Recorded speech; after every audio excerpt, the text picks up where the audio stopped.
Welcome to the 5th training video in the series Raw Development with Sigma Photo Pro. In this video I look at developing an X3I file as well as working with images in batch mode. The video assumes that one is familiar with working with color images in SPP. First of all, working in batch mode. This can be very useful if you have a set of images which should be developed with the same settings in SPP. For example, when putting together a so-called focus stack, a set of pictures are taken which differ only in the position of the focus point, and these should thus be developed with identical settings. Such images will be combined later in a separate software to a single image, where the elements in focus are the sum of all the individual images. Serene Stacker is a good example of such a software. Fundamentally, there are two different methods to apply the raw development settings to a new set of images. First of all, I could open an image and adjust the raw development settings as I want. These settings can now be saved, here on the right. Of course, a clear name, such as image number and date, for example, should be used. After the settings have been saved, the image itself can be closed without having to save the image. Now it is possible to select all of the images in the thumbnail overview to which these settings should be applied. And here, since I did not save the original image, I select this as well. Finally, I can select Batch Setting from the Edit menu. This opens a menu where I could adjust all of the raw development settings, though obviously without being able to see the result of such changes. Here I will load the previously saved settings. If I now click on Set to X3F, X3I files, the raw settings will be added to each individual image.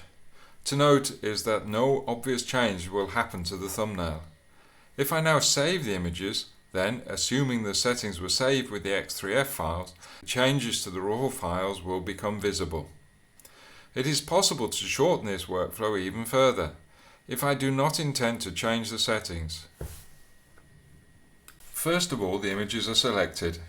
For demonstration purposes, I will also give them a new name, using the command batch rename and using the menu to give a new name where I can define which number is used as the start point.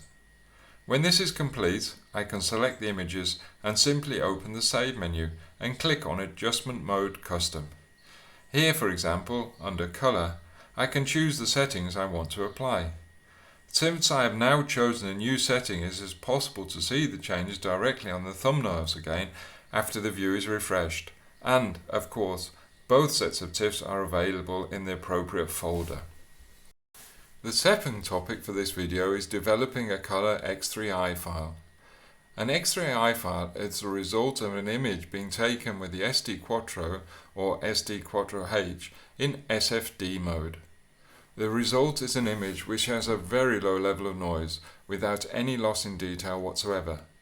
As such, it is possible to see details in the shadow areas of an image from an X3I file which are normally lost. Furthermore, since the images are extremely clean, the representation of shiny surfaces is incredibly realistic.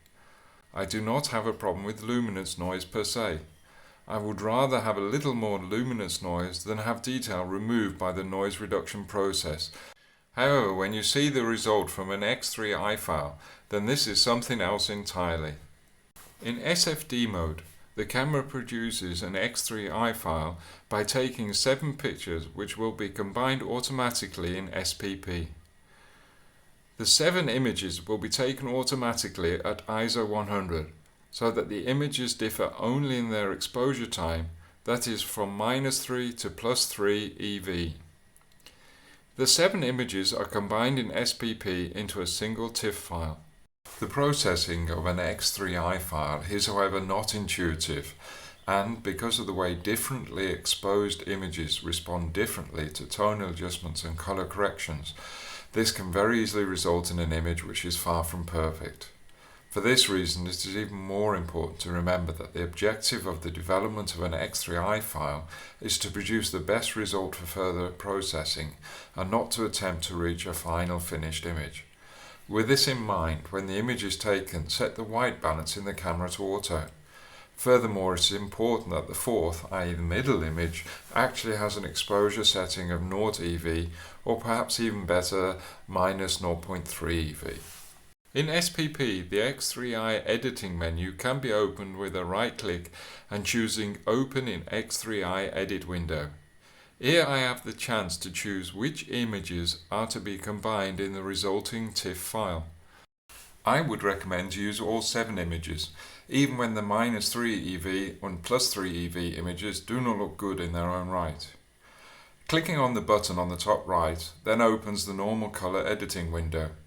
This could have been opened directly by choosing Review Images Color from the X3I thumbnail. Remember, this file is approximately 450 megabytes and the initial conversion is therefore understandably slow. Important is to ensure that the adjustment mode is set to auto and not to make any adjustments to the tonal adjustment panel. Similarly, the white balance should be set to auto, the color mode set to standard, and the color adjustment reset. As with an X3I file, the chrome and luminance noise reduction sliders can be set left. After the conversion is complete, which has been shortened here, the detail slider can be adjusted fully to the right. At first glance at the tonal adjustment panel is enough to show that the result is not that which one would expect from an X3I file. Although the image should look okay, the exposure will be well to the left, that is minus, and the contrast well to the right, that is in plus. Furthermore, the shadow and highlight controller are not set at 0. The saturation, sharpening and fill light should, however, be at 0. It is important to realize that the result is not a single file, rather a very complex extract from 7 images which are still completely active in the background. For this reason, only very mild adjustments to the color mode equals neutral or standard, or the color adjustment panel are recommended. This is because all the changes will be applied to all 7 images to differing extent, and it is very possible that when the changes have been applied, particularly in the highlight areas, that the images will no longer fit well together. For this reason, the white balance is also best left on auto. Fine adjustments for brightness and contrast are made with the shadow and highlight controls, and possibly with the exposure and contrast sliders. Important here is that the highlights do not blow out, and that the gradients in the highlights are smooth and free from unexpected colors. Here I have a single X3I file edited as I wanted the result. The image has had some chroma noise reduction in Adobe Camera Raw. At 100%, it is possible to see just how clean the image from the X3I file is, even though the detail slider was set completely to the right. For me, though, it is the edge of the vase which I find most impressive. Here are 2 porcelain pieces shot as an X3I RAW file. In both cases, a wonderfully realistic representation. I hope that with this series of videos that I will have helped somebody perhaps find a new creative possibility with their Sigma camera. Thank you, and good luck with your Sigma camera and with SPP.